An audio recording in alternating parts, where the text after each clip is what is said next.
Mr. Frank Greeff, you built Realbase, 350 employees, exited that for 180 mil. In 2022, you were the runner-up for the CEO of the year. How did it feel exiting at 180 mil and it being your baby for so long? I'll tackle the baby piece first. Number one is like, the world is changing so rapidly. As business becomes infinitely easier to do with AI, what's the thing that makes it that the next company with 3 smart people and AI can't just compete with you? Yeah. And it's like attention. Okay. How do you cut through the noise? Why are you so open sharing your journey of what you're building now? Oh, it's such a good question. So the things that I would cherish so much is like you look at an old school Steve Jobs or Elon Musk or one of those clips, and the amount of energy you're like, man, that's cool. What's the best piece of advice you've ever received from a coach or a mentor? I think, What do you think is the number one character trait of the top 1%? I think about this all the time. There's like, Mr. Frank Greeff, mate, welcome to the Top 1% podcast. thank you, sir. Appreciate you having me. We're obviously going to have to address the elephant in the room. Anybody who's watching is like, what the fuck are those two doing in the exact same outfit? Exact same kit, man. Exact same kit. Oh, for the punters out there listening, go and have a look. We did not plan this. Even the color of the green is I like literally thought the same thing. When you identical. walked in, I was like, fuck, like, what are the chances of this? Anyway, we're here now. Mate, So we're here. We did not have a wardrobe change in the we both Ubered here. So, mate, we're doing it. We're rolling with the same kit. Mate, I've obviously known you for a little while now. I followed you for quite a while, and then I met you at the founders table as well, man. It's been a super, I think, like really inspiring sort of journey, man. Like witnessing what you've done. Obviously, you've done it with your brothers, and you're still working with Jarks as well. But man, what you've built and are continuing to build now, it's really sort of inspiring to watch what you've done. Be so open about telling a story. But even how open you are telling the story of what you're doing now, which even for myself feels weird, like almost watching it because you're like on the inside of someone's like crazy growth, business growth journey. So, man, I appreciate you sharing everything from that end as well. But dude, even on that, like, if you want to dive straight into that piece, let's man, go. why are you so open sharing your journey of what you're building now? oh, it's such a good question. So couple of things, right? Number one is like, you know, some of those early days of our business, the things that I would cherish so much is like you look at an old school Steve Jobs or Elon Musk or one of those clips, and the amount of energy you're like, man, that's cool. Or Jeff Bezos in his like tiny little like 1x1, and I was like, man, you know, like man, that's cool.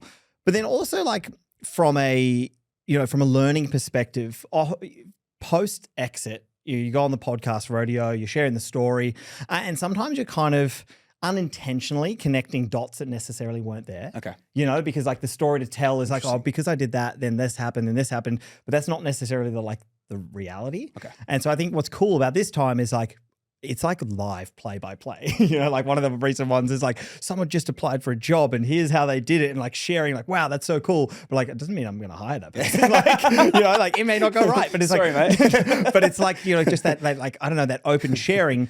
But here is like the real reality of like the strategy behind it. Yes. Right. It's 2025. The world is changing so rapidly. As business becomes infinitely easier to do with AI, what creates a moat? And what's the thing that's unique? My view, the bet we're making, it's distribution. You Attention. mean the moat around the business? The moat around the business. Okay. Like, what's the thing that makes it that the next company with 3 smart people and AI can't just compete with you? Yeah. And it's like attention. Okay. How do you cut through the noise? And so taking people along the journey of being like really open and really raw is interesting. It garners eyeballs, and then you can turn those into a very valuable piece. Okay. But the last element is, with the rise of social media content, like people's expectation around getting to know the founder before they apply for a job is very different. And so the concept of having a website which says like, we have an amazing culture, and you have a little landing page that talks about like your cool little culture attributes. It's like they're all smiling in the photo. yeah. Like four stock pictures of people having a good time. It's not going to cut it anymore. Yeah. And so just like when someone applies for a job, you're going to quickly Google them to make sure like, are you a freak? Yeah. They're going to do the same. Yeah. And so what's a better way than saying I have great culture than just showing it? And through that, they'll be like, oh, that's really interesting. I want to be there. Yep. And I think there's a piece I've always thought about in business, and I think about a lot, is unfair advantages. And if you think about this, like the archetypal character of Frank, not me, the headline number, the $180 million sale, there's a certain series of assumptions that are created, which is like, well, this guy must be all put together and perfect and da-da-da-da-da. And then you see like the raw reality of like who I am and what I put out. And people are like, whoa. The reels like going to the dunny and stuff. Yeah. And it's like, you have me on that, bro. And they're like, whoa, that's really different. And so like, that's like an unfair advantage because no one else is willing to, at that kind of scale, do and share what I am. And so I'm like, well, that's how I cut through the noise. Very interesting, man. Very interesting. I love that. And like it was today, I think, or it was a couple of days ago, I think Jarks put up a story as well. I hadn't been on social for a couple of days and I've jumped up today and his can showed up. And it was the good old days, like today, like these days are the good old days. Like you guys are going to be looking back in the future and you guys are just taking the piss in the office and having fun and cruising around. And it's cool, man. It's something that kind of triggered in me when you were saying that as well is like piecing everything together after, right? Because everything we do is an exact science in the rear vision mirror in terms of how it happened, but then putting it together going forward. It's cool, man, that you're doing it like I believe it's very cool that you're doing it this way because you've also you would have learned so much, and I'm really keen to dive into this. You would have learned so much in the first round of the business you built and exited for 180 mil, 100%. To then now bring it into a new business, which is going to be so new, so much growth, learnings, and everything that's happening as well. But kind of telling that story on the way through, it's so different, man. It's kind of like you watch the Bulls, right? And the different stories, like the different teams. Yeah. And then they release it at the end of the season. It's like, imagine if they actually released that during the season. It's kind of like that, right? Yeah. Like it's that journey, the piece on the way through. So it's, man, as someone who like loves business and loves watching the journey and hearing about everything as well, man, watching it on the way through has been super eye-opening, especially in the space you're in as well. So, man, massive hats off to you. It's sick. Thank you. I appreciate it. I'm glad you're enjoying it. I'm doing a good job with my audience. There's the tick. I love it, man. Well, dude, even just to run through a quick little rap sheet of what you've done so far as well. You built Realbase, 350 employees, exited that for 180 mil. Massive. You and obviously the boys, your brothers as well. And you in 2022, you were the runner-up for the CEO of the Year as well, right? Through the CEO magazine organization as well. Runner-up is key, yeah. But that's cool, man. Like even being in the mix for that as well. Dude, CEO of the Year, you would have been, what, third? Would you have even been 30? No, you would have been in 20s. 27. Holy shit, man. Yeah. Like that's pretty big for it's pretty like Australian CEO of the Year. Yeah. I was frothing. Like it was very cool. Like those are those cool little moments you get to be like, oh wow, this is shit's real. Previously I was like, I don't care about those external accolades. But you go there and you have that little moment, you're like, oh wow, this is pretty cool. Yeah. It's a different environment as well, man. I think being around that sort of thing too. So man, massive hats off to you for what you've done to date. And then obviously the next piece that I think is really interesting to watch, and obviously I've been involved in a couple of them as well, is the Founders Table and what you're doing there. And I think it's sick. Like again, same thing of like getting other people together. And for me, it's like, it feels weird. I'm never one to get around, like it feels very weird sharing what I do with other people or talking about it, just because so many people are so tight-lipped, and I think it's a very Australian thing, I think, to stay tight-lipped with what you're doing. But it's really cool to sort of sit in there and hear other people, even from other industries, like telling their journeys and their stories as well. So for anyone who doesn't know what the Founders Table is, you're getting together elite-level founders of different businesses and startups around Australia, bringing them together, cooking up a storm and divulging everything in terms of the business journey, right? Exactly right, man. I love it, man. I love it. Can I actually quickly on that as well? Yeah. What garnered what pushed for you to bring Founders Table, create Founders Table? So there's a couple of things. So post exit, I through winning the runner-up of CEO awards, I'll never give myself full credit. I love winning the runner-up. I got a place at Necker Island, and so me and like 40 entrepreneurs from around the world, 4 days, Richard Branson's Island. Wow. And I was sitting at this like dinner table. The island is like actually obscene. You realize upon arriving, there's levels to this shit. Yes. So the island cost Richard $230 million. Yeah. And how long ago was not that? The cost of the island, the literal like building of the houses and stuff, and planting all the trees and bringing all these organic bloody special animals, whatever. So I was sitting there. And at that time, I think I was really sheltered in the business. Like 27, you kind of become something that happens really dangerous as your business grows. is you almost become like a big fish in a small pond. Okay. And often people around you are like, wow, that's such an amazing idea, Frank. You're so great, blah, blah, blah, blah. And if you don't let that get checked, it can get to your head. Okay. Right. And so I'm sitting at this table, we're having dinner, and kind of everybody's kind of going around the room to go like, what is it that you do? And, on the right-hand side of me, I've got a third-time founder, just recently sold his business for $100 million US. Between the third exit and looking for his next venture, he's from Ukraine. The Ukrainian war had just kicked off. He's like, I'm just working with a company I'd figured out an AI algorithm that they could use the same spatial technology from AirPods to figure out if it's a helicopter, a drone, or a missile from 5 kilometers away. Whoa. And I'm like, holy shit, okay, fair enough. And and then I looked at the guy to the left of me and he's like, yeah, I've got I have 82% or some absurd number of the total world's locking system market share. So in cars, there's the locking system of the doors. Yes. And every car except for a Tesla shares the same locking system. No way. And this guy had created their company to do that. And I'm like, oh my, okay, fair enough. And I'm like, surely not this guy too. And then this kid, he's like 26 years old. He's got a team of 400 engineers in Sri Lanka. And he started as a YouTuber because obviously they had no money and worked his way up to, and I was just like, oh, okay, I'm like the tiniest fish. And that was the moment I realized like, it is so important to surround yourself with people like that. Yeah. And that thread kind of remained in my mind. And so I went on this journey to try and build, build my network. Not as much about having the little black book, but more just like how much energy it gives you having conversations like that and being the dumbest person in the room and being inquisitive and just being silent. Like I love that shit. And so Jacques and I last July, we start talking about like, okay, what is our next business? What have we learned from the previous ones and what are our non-negotiables? And where we started was, okay, we want to have, who is the customer we'd be happy to have for the rest of our lives?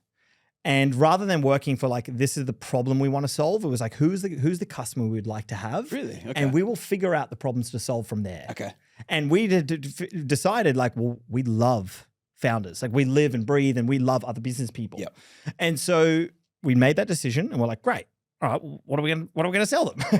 And so then we started kind of toying around like a few hypotheses around what we think it is. And so the founders table was actually born out of this moment, which was, what would it look like if we had the best black book in all of Australia, that we knew every single founder doing over $10 million revenue and we'd met them and created a personal experience for them? But also, how much could we learn about our potential future customers and what are the problems to solve? So as you may or may not remember, in order to come to the founders table, you filled in this data capture. And it's your name, your email, your phone number, what's your business, what are your biggest problems to solve, what's your revenue. And so that is like the most incredible market research that we could put together. For sure. Now, at no point at the founders table are like, all right, guys, you're here for a timeshare, we're going to sell to you. We just know that by getting all of that information, by building trust, we will find the through line to go like, okay, this is the problem to solve. And at the right time, well, hey, we have that thing that everybody wants. And so that's how it was born. It was truly, this is where I talk about this idea around connecting the dots in the past. Jacques and I sat down, we spent easily 150 to 200 hours bouncing these ideas around. And we were like, how cool would it be to plan out the next 10 years? And we were connecting the dots now and playing a game of almost 3D chess. And so the founders table was literally like, this will be the first step in this puzzle. Yeah. It's almost like the anchor of like the rest of what you're trying to build. Exactly. That's sick, man. I love that. And in essence as well, and I remember we spoke about this actually at the very first one, I think it was that I went to with you as well, just around the fact of like literally building like that black book and having so many connections. And like I looked at the quality of the people that were there at the time and obviously the one that was in the GC as well, and just like, man, like this, again, you talk about different levels and people think they're on a good level. And like, sometimes I think I'm a good level. And then some guys is like, yeah, I just like in 12 months, whatever it was one of the boys in GC had used like 40 million rand in 1 year. You're like, oh, what the hell? Yeah, he's 26 years old. It's crazy, man. You know what I mean? It's just like blows your mind. And it's sick, dude. Like it makes so much sense. And like when I kind of was going there, I was like, I kind of have a feel for what you boys are trying to do, but then hearing that, and I have never heard that piece from you before, it makes so much sense of getting around so many people, figuring out what the commonalities or the common problems are, and then solving specifically for people that have a fair bit of money to be able to spend to then fix that problem. Exactly. Can I ask you, please, have you figured out what the problems are to fix? We have. Okay. We have. So there's not going to be a perfect strike rate. So we now have 458-ish founders on the wait list. Okay. We've probably hosted somewhere between 100 and 150 of them at different events. So almost every week. You know, sorry to cut you off. Please. I had over 10 people message me saying, hey, can you give him a shout out to get him at the founders table? Love that. Literally, man. Man, we've been getting amazing messages, dude. Like stuff that I would never believe. Like it's only been around for 4 months and I would get at least every week. Yeah. Just want to let you know the founders table is on my vision board. One day I'll have a seat at the table. Hectic, man. And I'm like, that's so sick. That's sick. So we believe that we're onto the thing that's going to be very attractive to lots of people. Okay. Like remember the key I have to like hammer home for people who are like, oh, what the fuck now? The founders table is just a sell. It's definitely not, but it's not like, a sell at all. It's like an opportunity to get the best kind of research. And at the right time, we'll go, here it is. People get to choose rightly, like if they want it or not. But where we're going to, and I'll start to unveil in about 2 weeks, we're going to do the big unveil and launch in our YouTube series, exactly what we're doing. Okay. But essentially, when's this coming out? This will come out next week or the week after. So literally, Beautiful. All right, we'll tie it in nicely with that. I'm gonna go there. So we're really, we recently had experience a few. Are you going to say what it is? Yeah, fuck it. Okay, sweet. Do you want me to leave it? We'll time it for when it comes out. Are you sure? It's fine. Okay, Yeah, it's fine. All right, sweet. So here we go. We had this experience where a couple of months ago, Jark and I were sitting in the car and we were like riffing about our business. And I went like, oh, wait a second, like, let me just get ChatGPT out. And I popped it in the center console and I put it on voice mode. And I said, ChatGPT, like, Jark and I are talking about this particular problem that we're trying to solve for in the business. I want you to sit there and when I'll ask you to talk, you can talk. And we're chatting 10 minutes. Yeah. And then I'm like, ChatGPT, what are your thoughts? And then it starts like, boom, it just starts adding content. And we're like, holy shit. And we're like, oh no, that's amazing. And then what we had this penny drop moment is like, the future is voice. For the particular type of person we're talking to, it's a high performing person who's busy. How do you interface like with that person? And we believe it's voice. Okay. So what we're building is a voice first AI tool for high performers, specifically to help them, almost like an executive assistant. Okay. So where we believe it all starts, the building block is your network and your contacts. Okay. So once you have the key circle of influence, like who's most important to your business, that's the building block. And from there we can go, okay, well, how else can we next help you? And we believe you'll have this problem. You've got Messenger, Facebook, WhatsApp, Instagram, LinkedIn, and all of these people are messaging on all these apps. But none of those apps care about who's messaging you. Yeah, right. So I can message you, a random punter who's asking for business advice can message you, and a billionaire can message you. It doesn't care. It's just what's most relevant and most recent. Where the reality of business is like, there's a stack rank of priorities, like who you're going to get back to first, most often is going to be most critical to your business. Yeah, okay, all right. Right? Or the billionaire. Yeah, or the billionaire, right? That's what I mean. And so we will then take all of those messaging apps and aggregate them, pass them through our app. And so now you imagine the experience, you're in the car and you say, hey, and it goes, let's work through your messages. And you're not necessarily knowing I'm going through WhatsApp and LinkedIn and Instagram. It's like, hey, I can see here, there's your biggest priority messages. Here are the challenges. Like here's like the burning platform for the day. And you're working with it like you have an executive assistant in your car. Wow. And so you're feeding it the information to then send messages back and keep everything moving. And it's working with you on that. Yep. And so then we're just thinking about like incrementally moving closer and closer. So you have like an AI assistant that can help you in business. Yeah. And that's what we're building. That's cool, man. Yeah. That's cool. And so like the vision in our heads is, right now only a certain caliber of person can hire an assistant.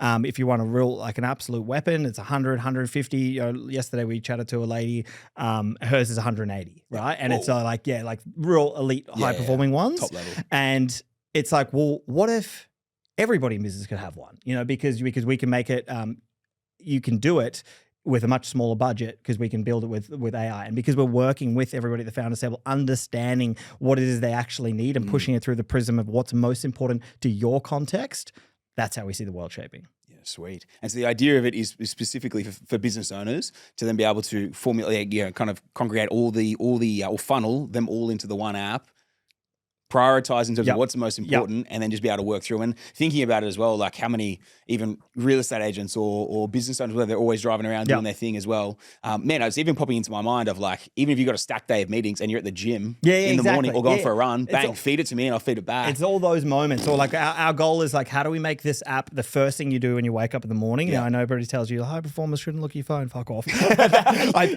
bet you do. 100%, and I do too. And so it's like, rather than like, okay, I open up Messenger, I open up Instagram, I Yep. open up this, and it's like all this noise. It's like, how can we make our app the first place you go to go like, I'm putting out the fires, I'm having the right conversations with the right people. For sure. I love that, man. Just a small task. Dude, even at the end of the day, because I always look at it as well, like, you know, you might be, again, in and out of meetings nonstop all day, or you're doing this, doing that, you podcast all day, like today, for myself, man, I haven't really gone through emails, messages, like I just jumped on, I like didn't look at anything. I got to find you and message you before today.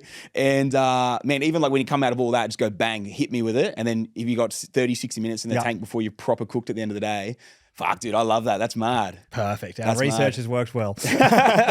That's sick. Okay, perfect. And you're looking at about 2 weeks for an unveil. And then when are you thinking for a launch? So launch for us is, so we're like, in these early days, it's about like not trying to set these 10x goals to go crazy. Because really it's like, first we need to launch, assess what we've built is valuable. So we see us launching to those first 100 customers in October.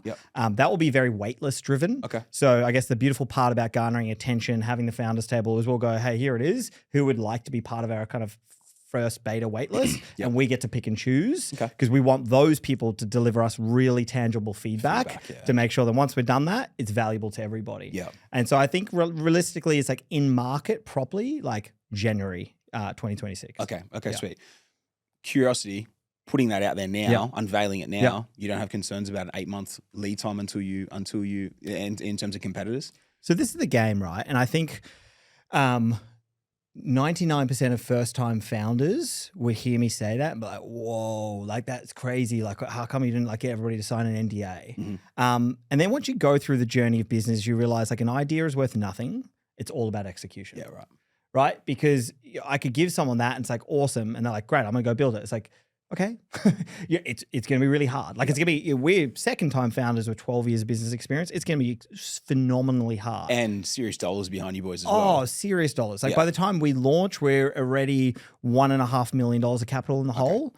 Like some of the conversations I'm having tomorrow, wow, this is like really real live time, is like I'm talking to a mathematical PhD who has a team of 6 or 7 PhD people who are building Australia's first proprietary data model. Which is a voice and text model that will be unique to the world. Okay. So it's like, how do you, like, I've got the idea. It's like, okay, you have to have those connections. You have to, there's so many layers to the game. And so that's why I'm so happy to share. One of the recent pieces of content I've been doing is like, Jark and I have this bank of ideas that we're like, we're never going to get around to it. Right. Let's just start sharing it. And I get people, I get people going like, what the hell? This is such a good idea. Like, are you going to come after me for IP law when I take it? I'm like, bro, like the game isn't won in the idea. The game is won in the relentless execution. 100%. I love that, man. I love that. I never thought of it like that either. Like I've always been one, I keep a lot of my stuff closely guarded. I don't know. I've just always been like that as well. But it is so true, man, that like you could tell a million people how to do something and like how many people actually go through exactly what you said. I think that the key thing what you said there is actually the first part, the relentless execution. It's just being willing just to go and go and go and go. And for you boys to build it how long have you been working on it now? So we've been working on it since roughly November. Okay, so I was going to say about, so it's going to be like a 12 to 15 month lead time until you launch. And that's for you boys with serious capital behind you. And you know what the fuck you're doing in this space as well. That's a long lead time even for you guys with the pockets and everything 100%. As well. So it makes sense, man. It makes sense. I would still be a little bit scared, but it sounds like you boys are confident. So that's okay. I could certainly be really sad soon when this podcast is my demise. No, I love it, man. I love it. Like honestly, I think like the openness of what you guys do, it's actually opened my eyes a lot, especially with yourself and like how much you share, and how open you guys are with it, with how big you have built your brand and you're following off the back of that. Yeah, man, it's been a bit of it genuinely has been an eye opener for me. That's why I was actually really curious to ask you about that, because it's so different from what is the norm, right? Here's the lesson for people listening: the difference between telling someone and showing someone. So it's like with my son. If I tell him, you should exercise every day and eat really healthy, and I'm sitting on the couch and I'm eating Maccas. He ain't listening to shit I'm saying. He's gonna be doing what I'm doing. Right? Instead, every morning at 5:30, depends when he wakes up, Mum's still sleeping. He runs over. He knows I'm in the gym and he's sitting on my lap while I'm bench pressing. And what does that mean? Is that over the course of the next 10 years, probably not going to be sitting on my lap at 10, but he sees what daddy does, right? And so when I think about that from the context of business, if I tell people, hey, I'm a really honest, trustworthy guy, right? But then I keep everything guarded. No one's going to fucking believe me. But if I just, through the process of like, I just am 100% me, then the signal I'm showing is like, you can trust me. Why does that matter? The most important reason it matters is actually because who is the talent that I get to acquire? So when people come and go, I want to work with you, why do they think? It's because they're like, for some reason, I feel like I trust this guy. We've never met, but I have a sense that I can trust him. It's because I'm just doing, and those are the signals that are given off. Yeah. I love that, man. It makes a lot of sense, eh? It makes a lot of sense. And it's so, I think, contrary to the way Australians are brought up to think. You know what I mean? There's this tall poppy syndrome that is rife in Australia. I think you boys have actually done some stuff on it as well. And it's crazy, man, because everyone's close guarded and so many of the I guess the average sort of people out there as well, trying to chop everyone's plow down and cut it down, all the rest of stuff. So it's I'll be honest, man, it's refreshing to see. It's so different. You know what I mean? It genuinely is so different, man. So I love it, man. And I don't watch many people shit. You know what I mean? I jump on a couple of times a week, and you boys are always at the top because I'm intrigued. You know what I mean? And I watch your stuff. So it's cool, man. It's really, really cool to see. Thank you, sir. Mate, this has been an epic little start to the potty as well. One question I had for you that I wanted to ask you at the very start, because I haven't interviewed anyone yet that has exited for such a serious amount. Actually, most of the guys and girls that I interview, they're still operating like initial businesses like myself. How did it feel exiting at 180 mil and it being your baby for so long? I'll tackle the baby piece first. The context that I was brought up in, money and commercial was like ingrained in me. Why? Because a little bit of my backstory is my dad went bankrupt in South Africa. Jack was showing everybody in the office today, like, oh, this is the house my dad built from his bare hands when we were in South Africa, purely because like that's the only way financially we lived in a caravan. And so commercial stuff was like ingrained in my DNA. So it's really interesting when most people think, and I think rightly so, like you've built this thing, it's your baby. When you let it go, it's like, oh no, I'm seeing it go. I was very transactional. It's like you built this thing, it has a value, you've purchased the value, it's no longer mine.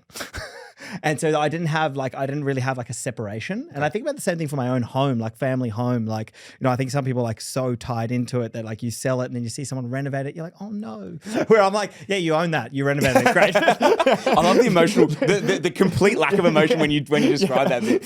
For that particular thing, not much emotion going on. But then the feeling part, it's so interesting because the context of a business sale is something that is really hard to describe. And only once you go through it, you can fully understand the complexities of what it looks like. So it took a year to sell the business. I was very intrigued by how long it took to come together. Yeah, an entire year from like first conversations with the advisor to transaction done. Okay. That year was easily the most intense year of my entire life. And I dare say, I don't know if I'll ever quite go through that again, just because what you're balancing is our entire net worths were riding on this thing. I didn't have anything else. Like I didn't have any assets. My total salary as the CEO team of, at the time of sale with 400 people, was 180 grand. Okay. So it's not like, Jesus. It's nothing crazy. Yeah. Our business are doing $41 million. So you're like, everything's riding on this. So there's that first part. Then you have what I think about as like the emotional load. So we had made a decision not to share with the rest of the business that we're selling the business. So you have like the camp, the people who know and the people who don't. Yep. How many people knew? Only the shareholders. Okay. Which is 10 of us at the time of exit. Out of 400 people. And so you're like, I'm going from these like intense meetings to like look eye to eye to the team members that I actually really care about. Yeah. And they're, we're having conversations. There's the challenges of the business, and I've got to kind of almost lie because like I've got to just pretend that none of this exists. And the reason why is because I wanted to shelter the rest of the business from the burden, because the problem is every day is a day of like, it could be over. Yeah. We were spending to get to the transactions $5.2 million. At any one time that could have fallen through. You've spent the money, you wasted the time, and nothing, like you just got to keep living your life. Why was it 5.2 mil? So you have, I think it was $1.9 million in accounting fees, $1.6 million on legal fees, circa somewhere a few $100,000 in tech fees, and $2.2 million on advisory fees. So it's a total. My math's probably wrong there. It's about 5. They're the one that help you with the exit. Like it's That's right. business sale. Yeah. So they're essentially like your real estate agent for the business. For the business. Wow. 2.2 mil. Decent payday. Yeah. Good. All started from a LinkedIn cold DM. No way. Yeah. Some of the best too. Yeah. And so you're juggling all of these different aspects. And so what it means is like for the first time, I was at absolute capacity. Yeah. And then you go home and then you've got to kind of go from like in this intense mode to like, you know, I am so lucky I've had my wife, she's my high school sweetheart, but obviously through that period, like I'm not the same person. I'm like distant because there's so much going on. And it's like, oh, Frank, you're feeling a bit distant. And it's like, there's just all this shit. There's a whirlwind of shit. Did you have a baby? Like No, he wasn't there yet. Thank goodness. Okay. I didn't. Jack did have 2 kids already. Okay. And so you've got all of this stuff, which just essentially means like you are in a state of complete fight or flight. Which in the end of the day came out in crazy things like, you know, I've talked many times, but like insomnia where I couldn't sleep for 3 days. You know, for the first time in my life, I'd be like, oh, I can't wait for a drink, even though I'd never really drank. Like all of these bad things that were happening. And then you finally get to that day when your question, very long-winded way to answer, but you get to that day where it's like, you've done it. Money's in your bank. The deal is closed. And my only thing that happened, as I remember driving to work, I saw that happen and I just burst into tears and I'm crying uncontrollably. And I think it was like literally like a pressure release valve of all of this buildup. And all of a sudden it's like, you're no longer in fight or flight. You're kind of almost safe. Yeah. And so now you're like a little wounded child. And you're like, hold me. And so like, it's a really weird thing. And anytime you talk to a post-exit founder, the most common thread they'll say is it's anticlimactic. Yeah, right. That's it. Like it's the same every single time because you've built up over 10 years for this moment. This moment happens. You're like, so it's not elation. It's almost relief. That's right. 100%. Hectic. That's crazy. I didn't even think about it. Obviously a transaction of that size, the amount of stress and pressure and everything it would have gone to, and money to actually get it to a point of ready to sale, to then actually sell, and that crazy year there would have been as well. That makes sense why you would be so nervous to do it and to go through it as well. You probably would be better equipped to do it if you did it again. I'm sure. For sure. And the reason I say I don't think I'll go through it again is because of that emotional pressure of like, if this doesn't work, we've spent $5 million. It's almost the year's profit. I had multiple shareholders tell me you're doing the wrong thing and you should listen to me. And like, I didn't. Yeah. And so it's like, if that went wrong, it's like, fuck, I've actually done the wrong thing for the business and wasted us a year's time. Like how much of like enterprise value have I wasted? Yeah. None of that would be this time around. It's like, okay, if we don't sell, I'm still good. Yeah. You know, like my family's accounted for. We're good. You know, I was renting an apartment at the time. Now I'm in a house. Like all of that stuff would be fine. Yeah. So that's why I'm just like, I actually don't know if there's anything will be that much pressure from all fronts. Yeah. You also were a lot younger as well, right? Like, like that emotional. It's different, I think, as well, because you exited at 27. I think I exited at, well, it's been 3 years today, so I think it was 29. 3 years today. Oh, 3 years like last week. Okay, Sorry. Holy 3 shit, man. 3 years well, last week. Yeah, thank you. So 29. 29. Yeah, I'm 32 now. Yeah, so I would have just turned 29. Yeah, right. Yeah. Hectic. That's wild, man. That's wild. And I think that's crazy, man, because like I'm actually very grateful that I had as much success as I did in my 30s, because I think if I'd had that amount of success in my 20s, I think I would have imploded or I would have blown it all up. I mean, in all honesty, I was just a lot more of a hothead. And I've learned to like chill out a little bit since then. I've still got a little bit there, but man, how did it feel? I guess like being at that age as well, like when you transition straight out of, okay, I know the relief, obviously once that started to wash through and you started like probably emotionally regulating again, you're 29, man, you've exited for this huge amount. Obviously you shared it with the shareholders and your brothers and stuff as well.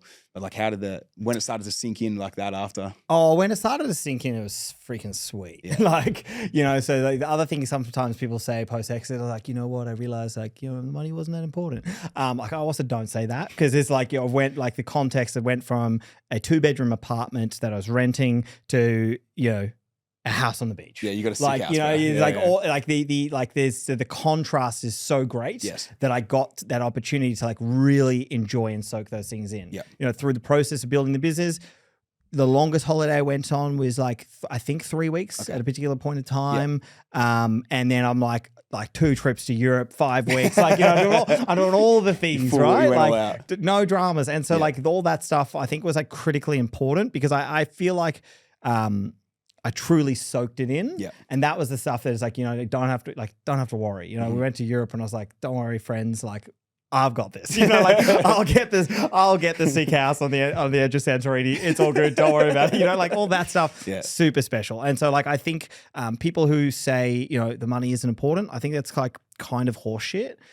It's not everything, you know, like who you become, the lessons you learn and the journey is that is the most important. Yeah. But like the financial pressure relief valve that it's created and the freedom, man, that's crazy cool. Yeah. But you know, the last piece of context from me is because we delayed the gratification the entire way through, you know, one of the big things I try and educate, you know, younger founders on these days, I think we had an unfair amount of enjoyment because of the contrast. Okay. You know, I didn't slowly incrementally step up the cars. Yeah.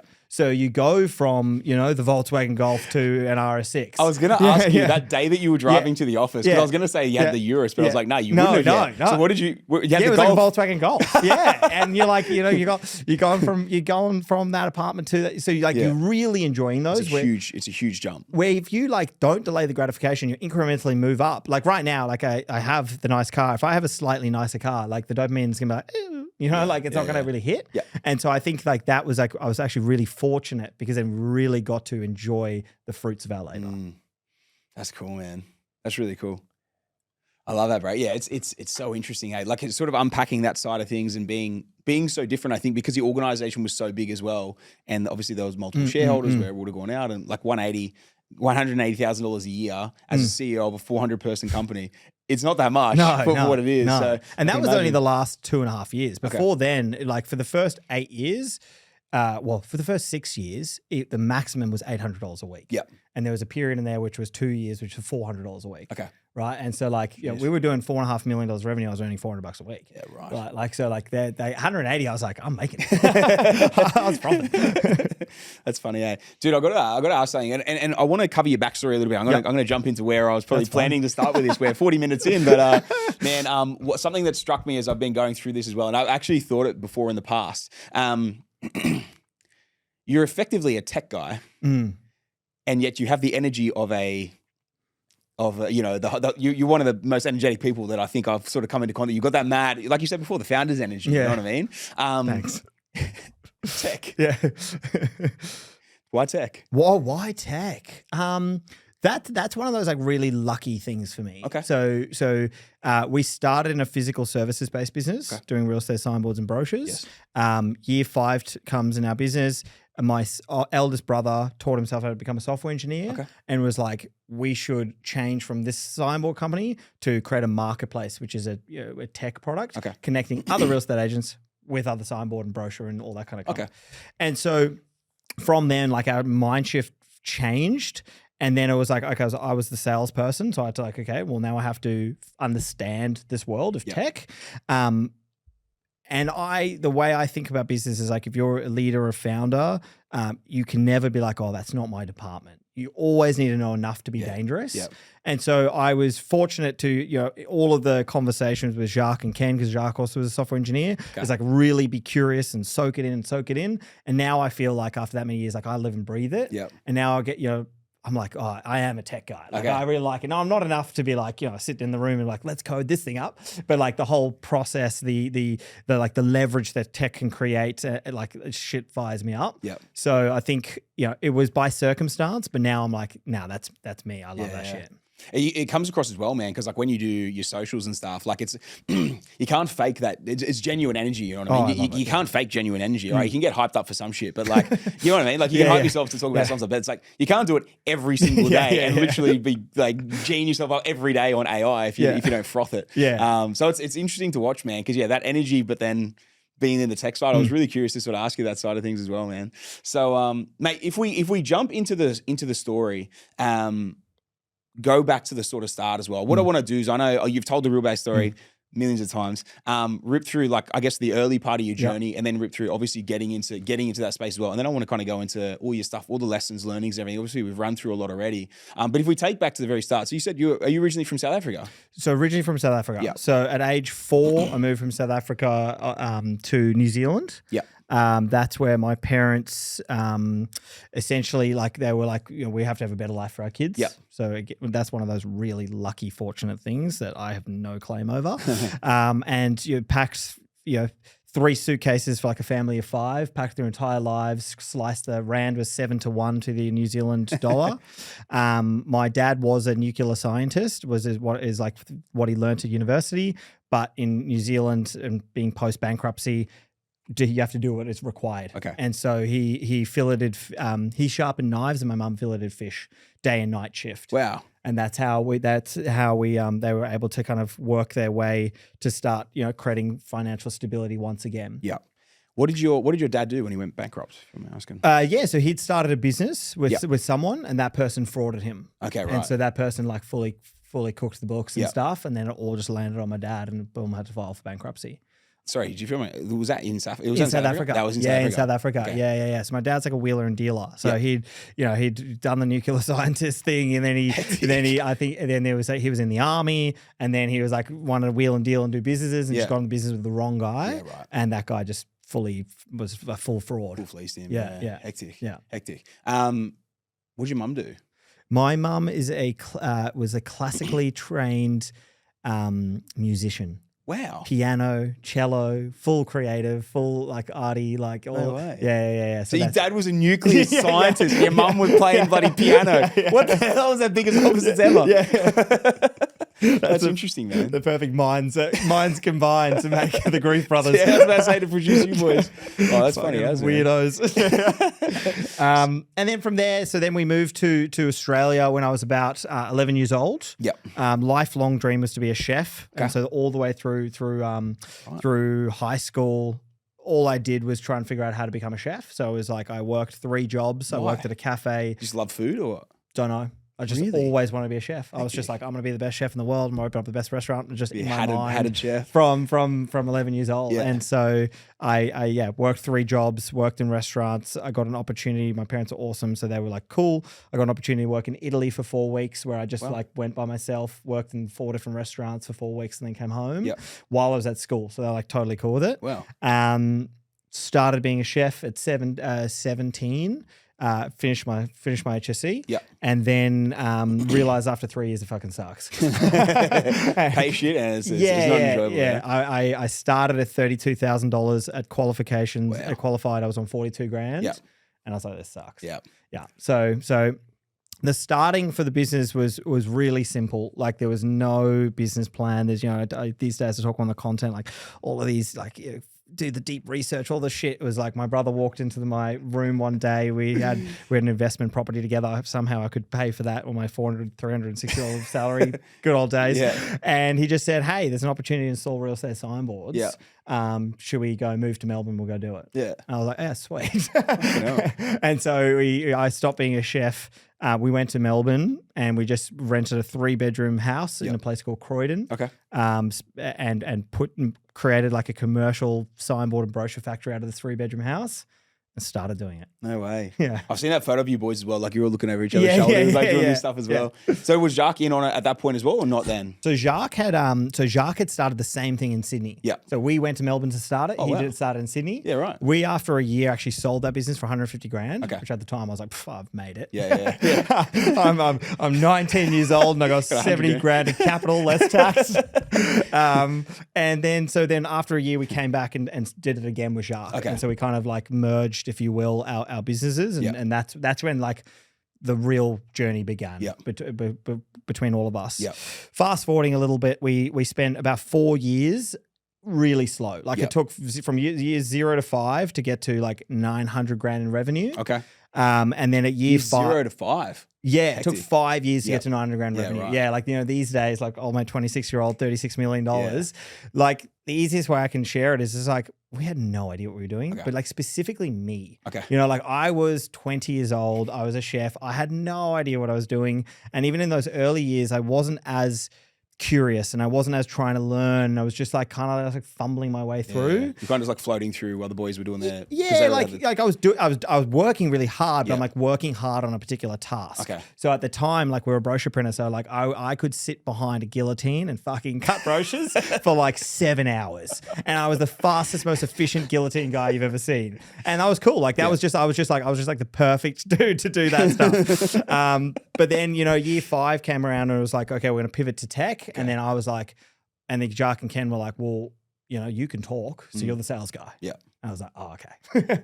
And so from there, I think that's really where like I started to like learn my lessons in business and shift and try and like hone the craft. And like I got really obsessed with like, okay, if I'm going to do this, I got to be really, really good. And like, what can I consume and just like listen to become the best I can of sales? And like, and I feel like, that's 9-ish years ago, and like I feel like more than ever I'm like the art of communication to me is like everything. It's like, how do you continually hone that craft? The same enthusiasm I had in like year 1 of being a salesperson of like, how do I do scripts and dialogues? I'm like, these days I'm doing it. Like I'll just share this because I'm go off piece. I sometimes, which is like the most self-gluttonous thing, if you're a person sitting in my life, you'd be like, man, this guy's weird. I will be the other day. I was already thinking of the other day I'm driving home from Canberra. And I'm like, cool, I got 3 hours. Oh, perfect. I'll just listen to the recent podcast that I've been on. And so I am driving the car, listening to myself talk, because all I'm doing is trying to take mental notes. Like, okay, how could I say that better? How could I say that clearer? Did my message cut through? Or I'm like laying in bed. I'm like, good night, wife. Like, love you. Put in headphones. I'm listening to myself. I'm listening to my own podcast. Like, I was like, it's so weird, but it's like, well, that's the only way you can get better. Like you need to continuously hone. Bro, I feel you, man, because like I hate the sound of my own voice. Like I hate listening to myself. I hate seeing myself pop up on reels, and literally I'll just like get myself out of seriously. But it's like you have to do it because like you don't get better. Like and no one will critique yourself more than you will critique yourself. No way, So it's man, I feel you 100% with it, and it's I do it when I run. I do it when I run until like last 10 minutes, then I'll put on like some mad soundtracks at the end because I don't drive that much because I work like my office is 5 minutes from home. My gym's 5 minutes. Everything's like within 5 minutes of me. So I don't have that many like long drives. So like the run's pretty much where I have to get it in. And yeah, man, it's almost like a bit painful to do it, but you have to do it because it's like sometimes, man, I catch myself doing things like even like as you're talking, like like little things like that. And you're like, man, shut the fuck up, just let him talk like that. You know what I mean? Because you can hear it in the thing, and it's funny, man. But those little critiques, and no one's going to critique you harder, especially to your face, than yourself. 100%. So it's I feel that, man, 100%. The lesson there for everybody listening too is because someone might hear it and go, well, man, I'm not on a podcast, so that wasn't very valuable. That same mindset should be on anything. If there's anything you want to upskill, what is your discipline that you have in your diary to make sure this is my reflection time? So my version of that would be if I've had, let's say, a sales presentation, I used to have 5 to 10 minutes post-sales presentation where I have personal reflection, or I bake it into my team feedback session, which is like immediately after I have a meeting, like what's one thing we could do better and different? Or you've been to the founders table. The question at the end of the founders table is, what's one thing we could have done better today to make the experience better? Like what is the discipline that you're creating in your life? If you want to master something, you have to do it continuously. There's not like just times where you're like, oh, okay, I should start thinking about getting better. Like unless you're reflecting on it and going like, how do I take that reflection and actionable for the next time? You will just kind of be the same. Yes. You have to create that real discipline to actually get better. Yeah. I love that, man. I love you brought that up as well and made that such a key point because it doesn't matter what anyone's doing, especially if you're trying to push to do something different, service-based business, whatever it is, there's always something you can reflect on in your journey that you're doing as well. And it's funny because I'd had a week up with all the associates, with the buyers agents, all the training last week. And one of the biggest things I was like hammering them was like, you need to reflect on every single thing that you're doing to then bring us, okay, well, like what are you getting wrong here? What's not feeling right? Where are the pushback from this person, that person, whatever it is in regardless of who you're dealing with as well. I have the same thing with the strategists that I work with, that work for us as well. And it's like, and the discovery call consultants, it's all of them, you know what I mean? Like you got to sit there sometimes after these meetings and just like assess yourself. What did I do well? What was I, and sometimes you got to record yourself with these conversations as well to be able to pick yourself apart. And it doesn't matter whether you got a podcast or whether you're a sales guy or whatever you are, especially if you're pushing to do something, be better at something. Like how can you assess what you've done and critique it properly to then improve it and continually be improving as well, right? 100%. Like one of the we were flying back from the Goldie the other day, and I was sitting on the plane, and it was her first or second day, Talia, which you met. She looks over to me and she's like, Frank, what are you doing? And I'm like 4 pages deep in this A4 booklet. And I was like, oh, I'm just doing like my reflections. And she's like, what are you writing? And I'm like, oh, well, I've asked myself the question, if like there's one thing I could do better, what would it be? And I've got a question here, which is, if I'm 80 years old and I'm reflecting around the life that I've lived, was I happy, or what could I have done better? And she's like, oh, like what? And I was like that is the level. It's like not necessarily just down to the individual. It's like from a broader scope, because sometimes we can kind of get caught in the rat race. Yes. But like if you start with benchmarking, like where you want to be, and you start from that idea of like thinking and reflecting in the past tense, then like, well, is what I'm doing today journeying towards that thing? Yeah. Because I've assessed like what's most important to me is these 3 elements, but what I'm doing today is like not that. Having that kind of process, game changer. I love that, man. I love that. That's cool. And it's sick as well, because like so often people that spend time obviously around yourself as well, like Talia, and a couple of days in, and then she's seeing that. And then do you think she implements it herself now? I heard from her the week following. She's like, oh my God, me and Chucky were flying to Melbourne, and we were just doing it. And she sends me a photo of it. And I was like, boom, love that. How good's that, eh? So good. Man, circle of influence, right? And like so how impactful that can be from that end as well. So I love that, man. I love that. And so as you've gone, so at this point you've gone from took you 5 years to get to 900,000 a year in rev for the 3 of you boys. Where did it go from there to then step up to obviously where it went and how big it blew up to as well? So we launched our platform. It was called Real Hub. It made a really good splash in the industry, and we started applying enough pressure to the incumbent in the space that had been around for about 20 years.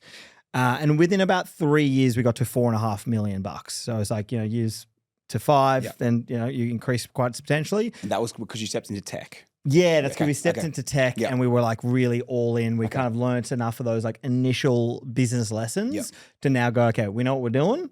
Let's get better. And then I was essentially kind of shifted to almost full-time sales. Okay. So at that time, it was a sales team of 1. It was just me, and it was just all about, it was just like, how can I add big dollars as quickly as possible. Yeah. One day the CEO from the competitor walks through the door, and I was like, oh fuck, he's just here to murder me. and he sat down, he's a very wise man, and he's like, look, we can keep fighting, but we're South African too, and we're going to fight relentlessly. Yeah. But if it's a war of attrition, you'll win over time because you're half our age. Let's talk about a merger. And so within about a week or so, I sat down with him at coffee, and we started putting together like what a merger plan could be. I said, I have 2 requirements. Number 1, we have to move fast because I didn't want him to be like screwing us over. Yeah. And number 2, it has to be 50-50. Yep. And so the real important context is they were 8 times the size of us. Holy shit. So we were 44.5 million. They were roughly $33 million in revenue. You were 4.5. They were 30. Yeah. Yeah. So how did you get into agree to a 50-50? Don't know. It'll be it will be the best negotiation I've ever had. When I'm looking back at 80 years old, I'm like, oh God, that was a good negotiation. I think it was part that like he could see the writing on the wall. Yeah. Like we were gaining momentum really fast. Yeah. Trajectory. But part he was very wise. Like the reality is he's like, these guys are super young, hungry. He's talking to me. I'm like 25 at the time, and it's like he's like, I want to retire. Yep. You've got a whole life, and you guys are only getting better. And all 3 brothers were like equally as hungry, equally as like willing to fight. Yep. And so I think he just realized like, well, by merging, even though I'm 50-50, well, you guys will be able to like to collectively will be far bigger. Yeah. And he was rightly so. So within about 6 weeks of that conversation, we'd merged our business, and so we went from a team of 40 to 400 overnight. I went from, like kind of finding my feet to now that you're the CEO. That was his requirement, was like, if we merge, you have to be the CEO. Why? Because I had built like a name brand for myself because I was the sales guy. Okay. And so when you thought of Real Hub, you did think of me, not because like I was Real Hub, but just because I was the face of it. Yep. And so I think he was just like, logically, you should be the face of the collective entity. Yep. And so we did. And so we literally, that was a pretty wild time, like learning, going from like this little crazy startup land to like, you know, that many team members across business, 3 countries. That's a big business. Yeah, it wasn't bad.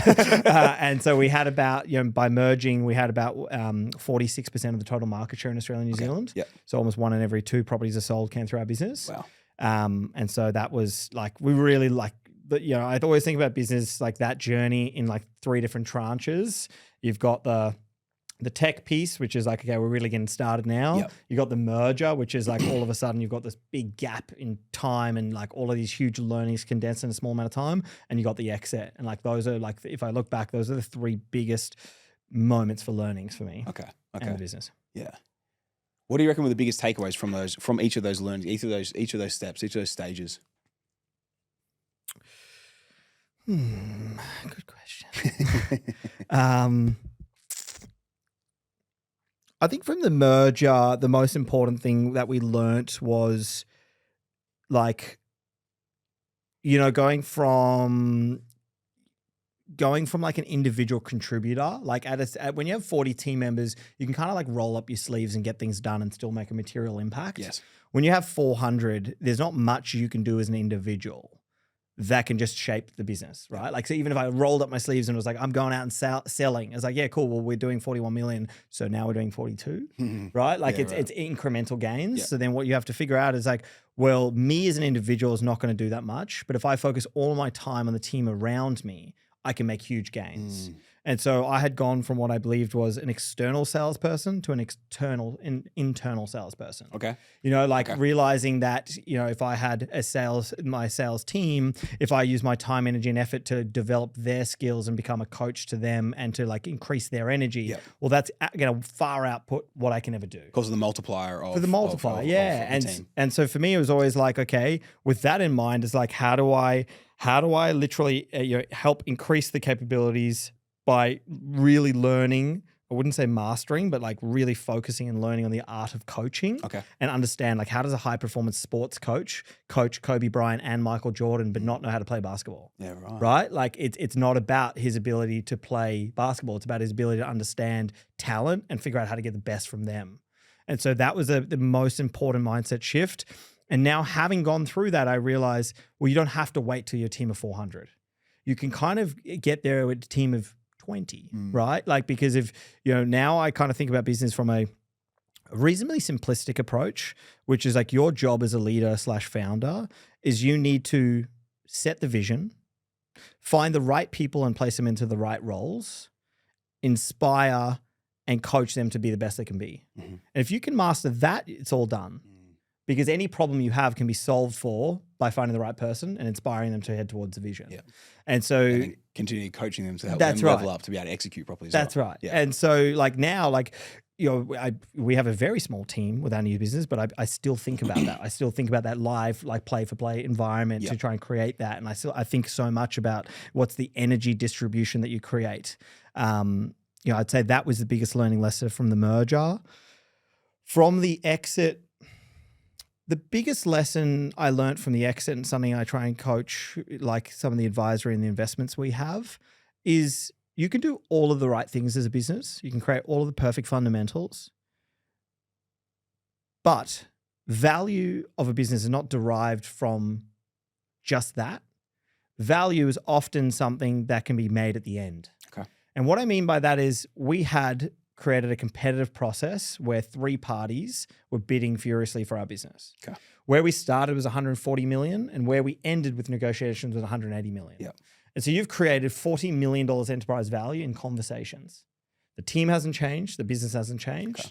My leadership hasn't changed. The team, like none of that's changed. All that's changed is the right conversations with the right people. Okay. And so you have to understand that like you can get everything right, but if you get that end thing wrong, you fucked it. Yeah. I was just going to ask. So you had 3 people in the running, to, like negotiating for it as well. 3 people. It was a competitive process. Yeah, okay, if you don't mind me asking who the other 2 were, I you can't say that. That's fair enough. That's I'm always happy to, but like it's a NDA thing. Yeah, that's fair enough. 3 perfect competitors to one another. I can imagine where the conversation, who we're talking about there. Yeah, what do you think you did? What do you think were the biggest things that you did in those conversations? Was it purely you? Was the old boy that you merged with? Like who was involved in negotiations? How did you drive it from 140 to 180? So the deal team was this. So the guy we merged with became the CFO. So it was myself and the CEO kind of main heading up the pitching negotiation piece. Yep. CFO. Then I had a guy called Tim Dean, which is a previous CEO to Campaign Track. Okay. He was like my high performance coach.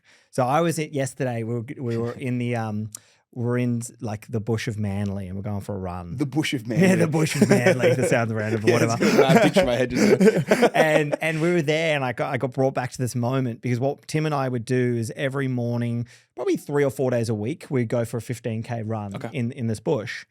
And because to get to 3 competitive, like 3 people bidding, you first go through about 10 to 15, and you've got to find the right 3. And so that pitch to pitch the business, you have to do like 50 times, right? And every single time has to be like your first time. Every single time has to have the perfect delivery, enthusiasm, energy, all of it.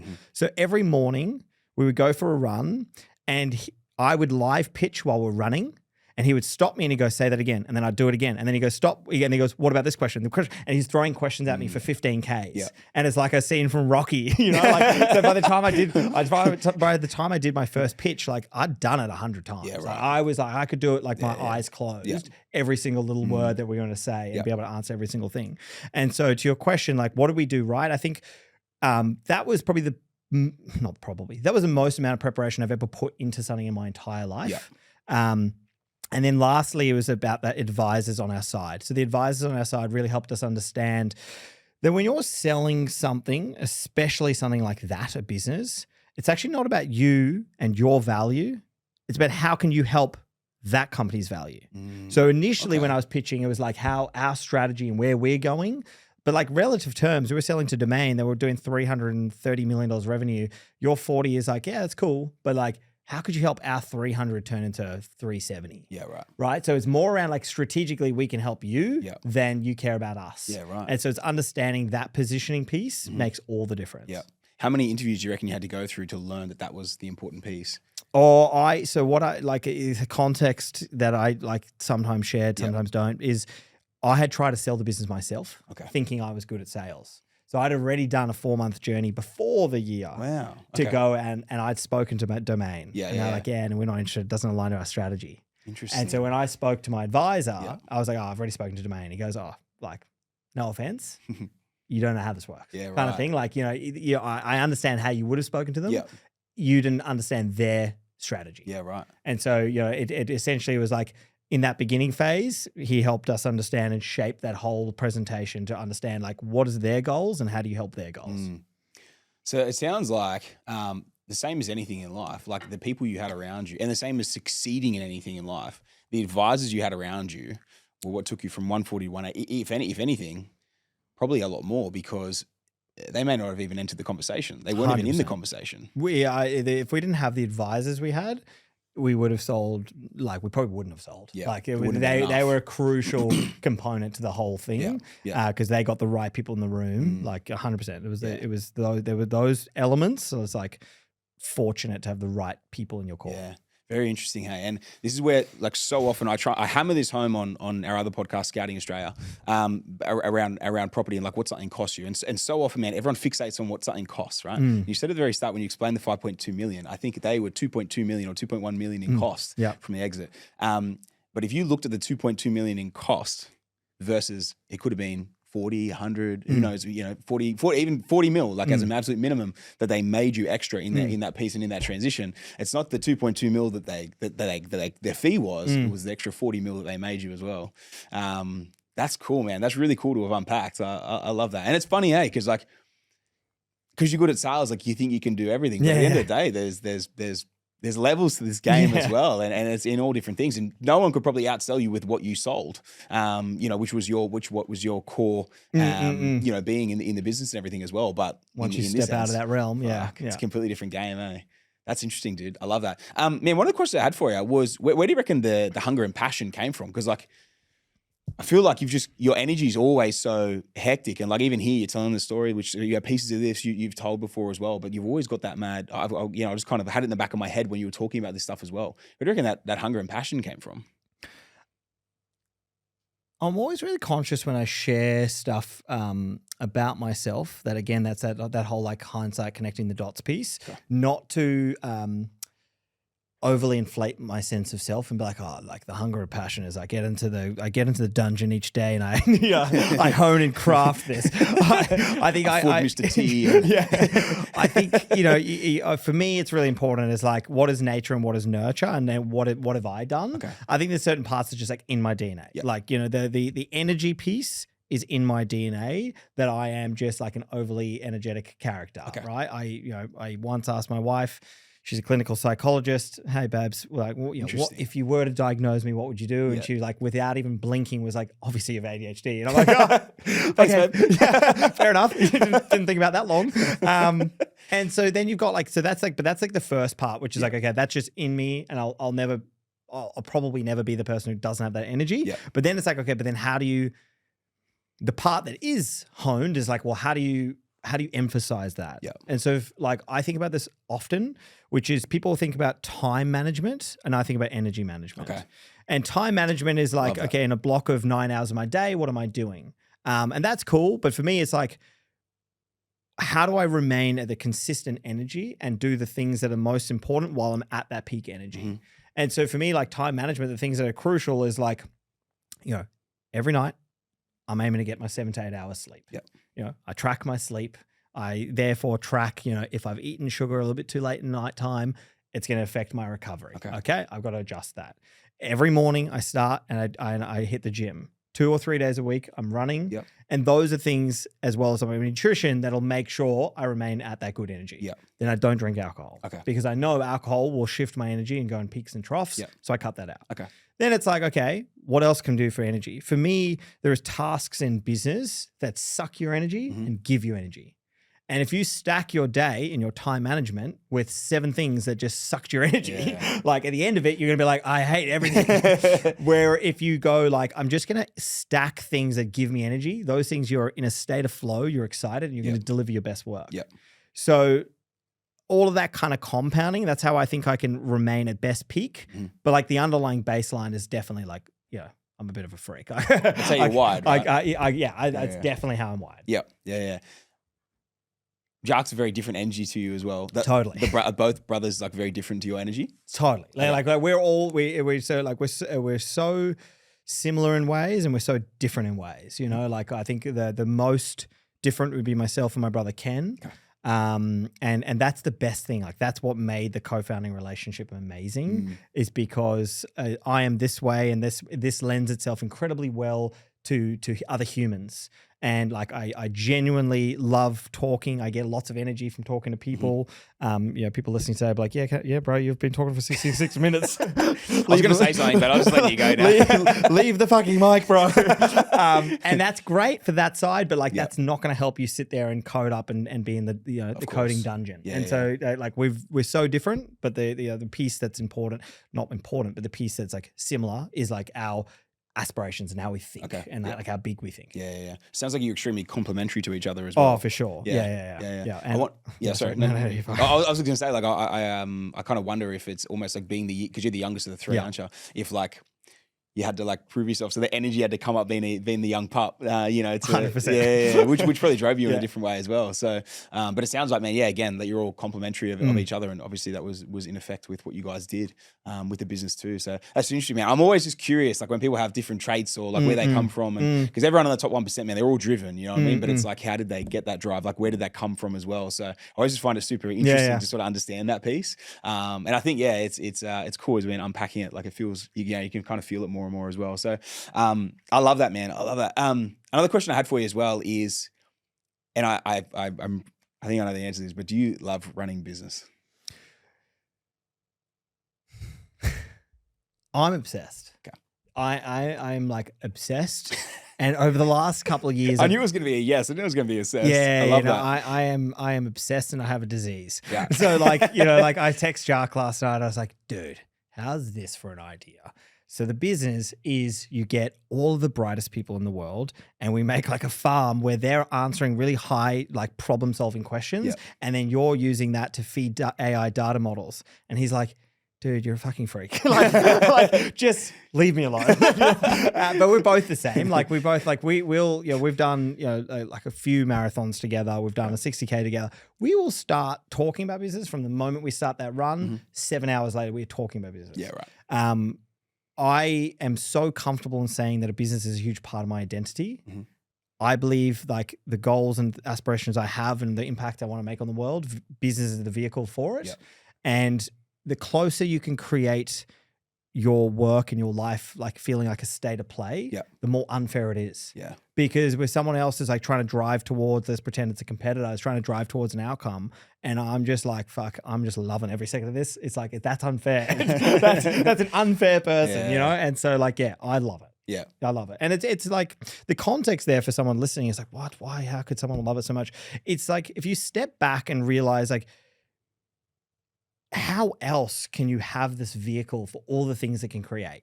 So you get to meet amazing, interesting people. Like all the people I've met, if I didn't have anything in business, wouldn't have met any of them. You get an opportunity to like fixate and focus and hone your skill set and point it in a direction. You know, if you like don't have a business or don't have anything, you're like, oh, cool, I got to learn something. Well, it's like, okay, well, what can I use my learnings on? It's kind of hard to like, it's kind of like shadow boxing and never getting in the ring. So that's really cool to be able to actually have something. And then the last piece is like, yeah, it's super rewarding. If you do it and crush it, like you can have an amazing outcome. Yeah, too. For sure. I love that, man. I love it. I can actually very much relate to that. I've got a few of my mates up on the GC that run businesses as well. And man, I just love when they kind of bring me problems, and we're close, you know what I mean? We're mates. So like I'll always like kind of, you know, workshops different things with them as well. And it's kind of like, even though I'm in a completely different field, business is effectively a lot of time business is business, you know, and fixing bottlenecks, solving problems, all the rest of it as well. It's just all problems, you know what I mean? Problem solving and working 100%. Through it all as well. And I get you, man, because I kind of get excited when even sometimes when like this different problem comes up from a different industry and you just like spitballing these ideas and like working through stuff, man. And like, yeah, I love it. It's a different beast. I think it's funny too, man, because like I never really thought about it kind of the way you just put it then too. And it's definitely become like a huge part of my identity as well. I never actually really thought about it from that end. And it's funny because the obsession I think comes because we can all become successful at some stuff in life. But I think there's a very different level of success when you have success in business. It's almost because like when you're a teenager, you might be really good at sport, or maybe you're really good at school, or whatever it is that you're really good at. But it's like when you succeed in business, even if you were like a PAYG income earner and you were a CEO making $200,000-300,000 a year, but then to become a hyper successful business owner, it's like, nah, man, you're making it in the adult world. You know what I mean? Like you're a boss in the adult world. You know what I mean? It's something like I've never really like reflected on it like that. But I think the way you're putting it with like that obsession piece, I know sometimes I get a little bit caught up with it of like, I do become obsessed with it. Like it's all I'm doing for, 1, 2, 3 months. Sometimes you're just like, fuck, I've just been in this like vortex of it. But then you get to like, it's just, I think because you become so good at something that has such crazy intrinsic value and the needle moving from having that momentum building, it's almost like nothing compares to it. You know what I mean? It's almost like it's a dopamine hit that like, you can have as many supercars as you want, but like when you unlock something in your business that takes it to another level, it's like, fuck, here we go. I'm actually smart. You know what I mean? 100%. Mate, as CEO of a company of that size as well, what were the greatest lessons you learned as CEO? Sorry, I'm taking an awfully long time. No, it's very, I feel like a lot's about to come. Well, I'm like reflecting, right? Like, so it's interesting. Firstly, what's really important is, on that context piece, I had no idea what a CEO meant. So like, I think if a lot of people look from outside in and they were like a classic CEO, they were like, what is that dude doing? It's just what I thought was the right thing. That's the first part. But like the second part is like, because of the time gap that's been between then and now, I'm like so curious how I'll do things differently this time around. And so I think like, let's start with some of the learning lessons that we've pulled through to our next business. Having 400 people and being spanned across 3 countries, It's really challenging to have a relationship with all of those people. Of course. And I think some of the kind of the magic around like that ability to share energy with your people becomes lost. Yes. And so I think, one of the big learning lessons for me this time around is how do you just make sure that instead of having a large number, you have the highest performing people that you relatively can find, and you spend more time on finding those people and doing what is required to get the best people, and spending as much time on actually like the coaching element, but also like continual feedback that you keep the bar really high. Yeah. Because if I think I reflect back to that and you ask me honestly, Frank, did you have 400 A players? Like the answer is no. Of course not. And so now I'm like, well, okay, hypothetically, I reckon you could output the same with 50 or 60 absolute like top of the top weapons. Really? Yeah. Like, and that's like, hopefully people don't listen to this and go like, that's really mean to me, Frank. It's not trying to be mean, but it's like, just like the raw reality is like the hyper efficiency. Yeah. It's just, there's so many layers to it. Like, so like we had a team of 170 support team members, which are answering customer support tickets. Yeah. Right. But the truest reality is like right now, if you had a team of 1 and 2, and this is contextual where we are today in 2025, of course. if you had 1 or 2 people, one person being like really intelligent with like AI and AI agents, and one person who's like deeply understood the customer needs and requirements in the platform, you could probably solve that in a 6-month project. Yeah, right. And so that's a big chunk. And so, but like those things happen at like every level. And so I think what's more important is like, how do you have a collection of people that really understand and have bought into the vision, are rewarded against the vision. So the beautiful part is if you have 50 people, like that's what Jack and I like want to have like the upper limit of founders table. Yeah. It means that we can actually reward people. If we get to the exit we want to get to, which this time we want to do $1 billion valuation, well, then we can actually like change the lives of those 50 people by having them tied to the success. Yeah, right. The more people who have, the more watered down that kind of outcome is. And that's not as exciting. Okay. So I think the first lesson for me is like, be better at finding those people and be more ruthless at making sure that there's a standard. And let's share with like what it looked like today. Like today we had a team member that came for a second time job interview. Instead of Jacques and I just saying, cool, that's it, you've got it, which you might think with our 12 years experience we would. That person today, the second interview, was to spend 2.5 hours, 30 minutes with each team member. And at the end of that, they all gave a critical assessment on like intelligence, energy, and culture fit. And we are dictated by the team. We can't pull the trigger without them. If it's not a fuck yeah, it's a fuck no. And like that, we would never have done. So I think like the through line, the lesson there is like, sometimes in business, like you're like, I need to get that bum on a seat, And before you know it, you've just got a lot of average. Yep. And the reality is like A players want to work with A players, and C players will bring A players down. Or the A players will go and the B players will be brought down to the C. And so that's probably one of the biggest ones. Interesting. The next one for me around like a critical lesson from the CEO point of view, I think you need to be really clear on what success looks like. Okay. So if you can't ask your team members like independently, like, hey, at this business we win, what does that look like? And they can't like all coherently give like a reasonably similar answer. Something's wrong. Okay. You haven't clearly articulated that. And if they don't know what success looks like, then how could they possibly drive towards it? And so, in those early years, I didn't realize you had to be like, repeat the same shit all the time. But now I do advisory sessions with people and I'm like, okay, well, when was the last time we've done like an offsite? Or when was the last time, we've sat down? And it's like, oh yeah, we did a goal thing 12 months ago. And what a founder and a leader will often forget is what the thing that's in our mind that we're thinking about like every single day. Well, a lot of the people we hire, it's just like they're going to their family and their lives and they're just doing their thing, right? They're not thinking about it in the same degree and they shouldn't because they're not rewarded the same as we are. Those two pieces were gold as it is, man. I love that first bit as well. You actually kind of got me thinking a little bit there. Like, you know what I mean? Because it's like, it's one of those things where sometimes it's trying to just get someone good in on the seat, but like, are they an A player? You know what I mean? Or can you cultivate them into an A player as well? And I think, having a strong focus on that. Like, can they be brought up? Because sometimes in a specific role that might be quite different, you may not be able to hire directly an A player into that, but an A player's got the talent. They've got the drive in them to be able to be pushed to that level. And so yeah, it's kind of just got my mind ticking over a little bit on some stuff with that as well, man. So dude, I got to say, man, you've pushed my thinking today in a really nice way. Like I love sitting with people that are, just hyper focused on high performance, and creating really, really good things. And especially the fact you've been through so much of this stuff as well, and pushing hard in the next venture. I love it, man. Like it's inspiring from that end as well. Now, I've got a few final questions to wrap up for you as well. Something I've noticed, obviously in the past, probably since I've kind of known you, maybe a month into that, man, you've gone for a massive push on socials. Why the shift? Why pushing so hard to build the brand as aggressively as you are? Yeah, so we touched on this right in the beginning. In order to create a moat, in order to cut through the noise, you have to have attention. Okay.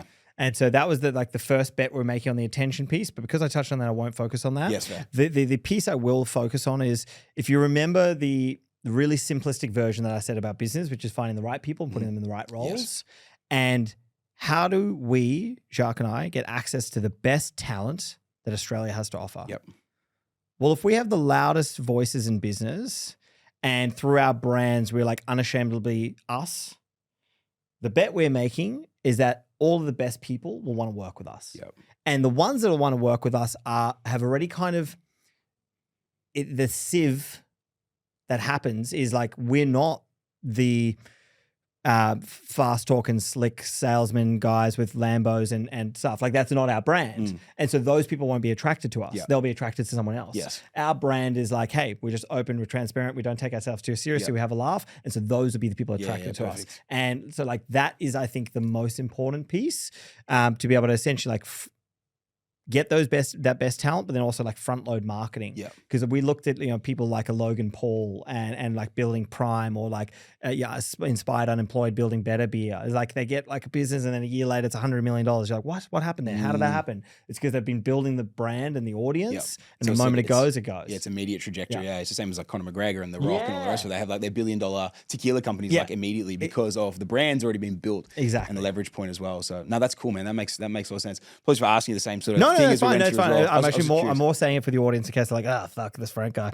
I saying the same thing. No, it makes sense, man. 100%. Dude, I've got 3 things I want to finish off with you as well. I think one thing which we have covered a little bit as well within this, but keeping the motivation piece after, and obviously your piece of the 180 was obviously different. It wasn't a full 180 mil for yourself there, but keeping yourself super motivated after obviously a decent chunk of 180. How do you keep the motivation so strong? Obviously, you're an extremely driven person, but that was actually a question that got sent in like more than 5 times. There was like 6 or 7 people that sent that in. So that's why I really wanted to, I guess, throw it in there and ask it. It's a good question. I think immediately upon selling the business, I was like a bit like soul searching, where I was like, how am I going to be motivated? Yeah. Because like money can't be the thing. Because I know intrinsically that I could have a bigger house and 2 fast cars, but like, it's not going to do much. And then I actually sat with that for about a year or 2. And then I started to realize like, but like, I've learned all these lessons and I have all these kind of theories that are like, if I did it this way, it could be better. If I did it that way, it could be different. And then you start to realize like, the money is a factor, but all these other things are way more exciting. And so like, to bring it right down, like the motivation piece for me is like quite simply like, park the money, the big aspirations that we have, which is like, what would it be to be like the loudest, most influential voices in Australia for business? What would it be? Something I put on my LinkedIn 2 days ago was like, we want to change the entrepreneurs landscape in Australia. We want to remove tall poppy syndrome and make it a place that celebrates founders. What would it be like if like we made a splash where people are like, Australia's one of the best places to start a business?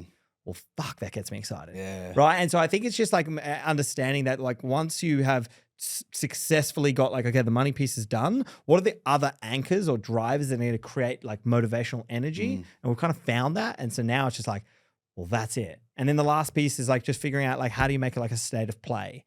And doing stuff that each day is like, well, regardless if there's an outcome, man, that was a good day. Like sitting around at a founder's table and you meet the 26-year-old doing, $36 million Freak. and this person doing this and that person doing that. And everybody's frothing. You're like, man, it doesn't even matter. Like this is just sick in its own right. Yep. Or I could go sit on a farm. Yeah. You know, like it's true, man. like, 100%. You can tell the passion you have for it as well. And even like you said before, like you're obsessed with business, right? Yeah. It's like, it makes sense like why the motivation is just still there. And then even plugging in the different projects. And I think like you said there, man, you've already made the money. You know what I mean? Like the difference between 20 mil and 200 mil, 30 mil, 300 mil, whatever. It's not that much. You know what I mean? Right. Like you can buy a slightly nicer house, but again, like you said before, okay, you got a supercar, you buy another supercar. Okay, it's a little dopamine hit, but it's like it is what it is, right? You've already experienced that thrill of the supercar or of the 5 mil, 10 mil house, whatever it is. So it makes sense, man, that like it obviously sounds like this is your cup and this is how you fill it through this way as well. I love what you said about the state of play.